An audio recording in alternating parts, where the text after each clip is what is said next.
Donc, dans la vidéo précédente, on a appris à changer son fond d'écran, on a appris à personnaliser les coins de son écran, à mettre des raccourcis dans le Finder, des raccourcis vers des données ou des répertoires. Maintenant, on va aller à un niveau un peu plus important. On va apprendre à mettre des favoris dans le Finder, des tags, afficher les chemins d'accès dans le Finder. Et on va voir comment installer une application. Alors, pour mettre des favoris dans le Finder, donc vous voyez quand vous cliquez sur le Finder, il faut avoir des raccourcis. Vous voyez dans favoris ici, c'est des raccourcis vers des répertoires directement. Donc là, vous voyez, j'ai un raccourci qui me pointe directement sur le répertoire download ou téléchargement. Ici, j'ai un raccourci vers le répertoire image. Mais on pourrait très bien avoir votre espace de travail personnel. Si j'utilise régulièrement le répertoire, par exemple, document, euh, SACGIT, voilà. Plutôt que de devoir faire document, enfin, maison, document, SACGIT, je peux le prendre et le mettre directement ici. Voilà. Et du coup, en cliquant ici, j'ai un accès direct. Donc, dans Favoris, c'est simplement à glisser-déposer de vos répertoires. Et ensuite, on fait un clic droit supprimer. Donc, vous imaginez bien qu'on n'a pas supprimé le répertoire, on a simplement supprimé le raccourci, ou le favori plutôt. Voilà comment on fait. On glisse et on dépose ces dossiers qu'on utilise le plus souvent. Attention, il faut bien que ce soit une barre avec un petit rond qui apparaît et pas ça, sinon ça le glisse dedans. Voilà.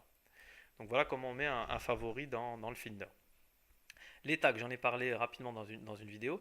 Alors les tags, qu'est-ce que c'est? Donc quand vous êtes dans le Finder, vous pouvez cliquer sur Préférences et là vous avez Tag. Alors là c'est la liste de tous les tags. Alors les tags c'est des marqueurs virtuels qui vous permettent d'organiser de façon instantanée des répertoires et des dossiers qui ne sont pas organisés. C'est plus facile d'organiser de façon virtuelle, c'est-à-dire par des marqueurs, que d'organiser physiquement vos fichiers. Pourquoi? Parce que votre classement, il évolue en fonction du temps. Aujourd'hui, vous êtes sur un travail, dans 3 jours, vous serez sur un autre, et votre classement va évoluer. Donc, par exemple, je vais prendre celui-là, je vais le supprimer. Donc, supprimer le tag, on va prendre les violets, là, on va les supprimer. Donc, imaginons que vous décidez d'utiliser un marqueur de couleur voilà, violette, et vous l'appelez, voilà, donc j'ai cliqué sur, je vais le refaire, j'étais un peu vite, supprimer, donc vous cliquez sur plus.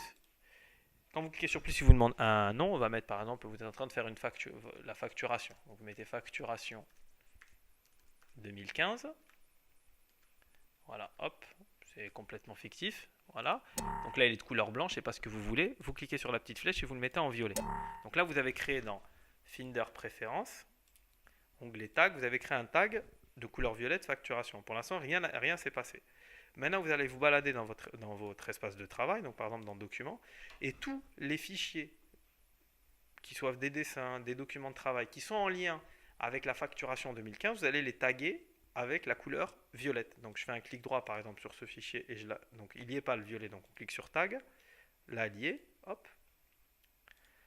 Et vous allez voir que maintenant ce fichier apparaît avec un petit tag violet. Si je prends celui-là, pareil, je fais clic droit, tag, il apparaît avec un petit tag violet. Alors là il y en a deux, faire attention, des fois ça arrive, tag. Vous pouvez même cumuler les tags, donc là on va le supprimer et le refaire, voilà, hop, on met qu'un tag, hein. Voilà. Et donc, je pourrais aller aussi dans Images et prendre ça, par exemple. Voilà. Bon, c'est fictif, mais imaginons, voilà. Donc aujourd'hui, ce qui se passe, c'est que quand vous avez besoin de travailler sur votre facturation 2015, vous allez dans Images, vous modifiez ce document, vous allez dans Documents et vous travaillez sur ces deux documents. Donc tous ces clics de navigation, c'est du temps perdu. Mais maintenant que vous avez mis en place ce tag, vous n'allez plus aller vous balader dans votre espace de travail personnel. Vous cliquez simplement sur le tag facturation et lui, il vous liste directement tous les fichiers qui sont présents, enfin qui ont ce tag-là. Donc je pense notamment à des gens qui utilisent des chemins extrêmement longs comme facturation, comptabilité 2015, février, etc. Plutôt que d'aller se taper tous ces chemins, vous mettez des tags et du coup vos fichiers apparaissent automatiquement. Et si vous supprimez un tag, clic droit supprimer, vous imaginez bien que c'est uniquement le tag qui est supprimé, voilà, et pas les fichiers. Voilà, si je retourne dans Documents, hop, le tag a été supprimé, mais pas les fichiers. Voilà. Donc voilà comment on peut classer ces documents. Alors bien sûr, même si on a supprimé le tag, on peut bien entendu euh, euh, changer un tag, hein. Si aujourd'hui il s'appelait 2004, facturation 2014 et qu'aujourd'hui il doit s'appeler, je sais pas moi, essai, Bon ben voilà, hop, ça change le tag, hein. Alors supprimer le tag, ensuite il faut aller le supprimer aussi sur chacun des fichiers qui ont été tagués, hein. Voilà, hop, tac, voilà. Donc voilà comment on fait pour utiliser. Je l'ai raté, on va le refaire, hop, essai,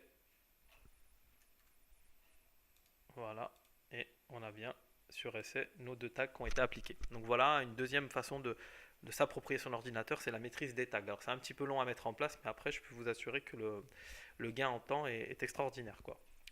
Alors un des problèmes sous Mac, c'est que quand on ouvre un document, enfin quand on est placé dans un répertoire, pardon, des fois on ne sait plus où est-ce qu'on est. Alors là, je vais le masquer.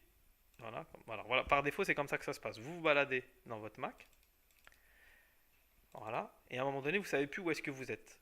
Alors il suffit simplement d'aller dans Présentation, afficher la barre de chemin d'accès. Et vous voyez que ici, vous avez tout le chemin d'accès.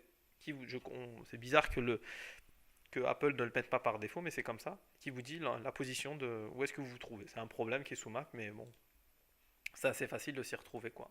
Voilà, et bien entendu, vous pouvez ensuite utiliser cette barre pour vous balader. Voilà.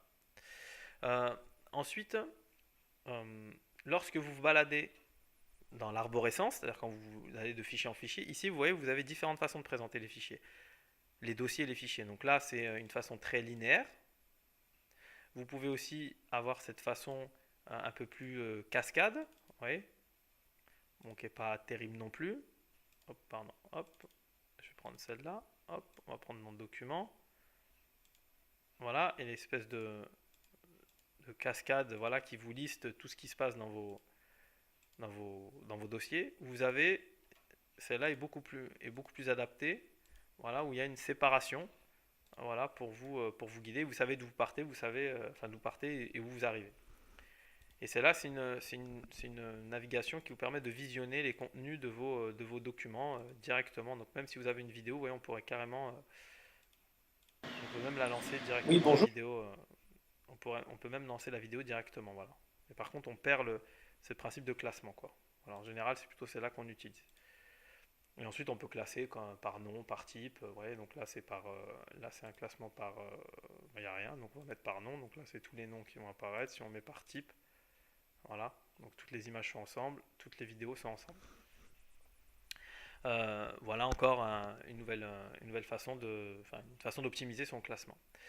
Sur la personnalisation, là je pense qu'on a vu les principales fonctionnalités, les tags.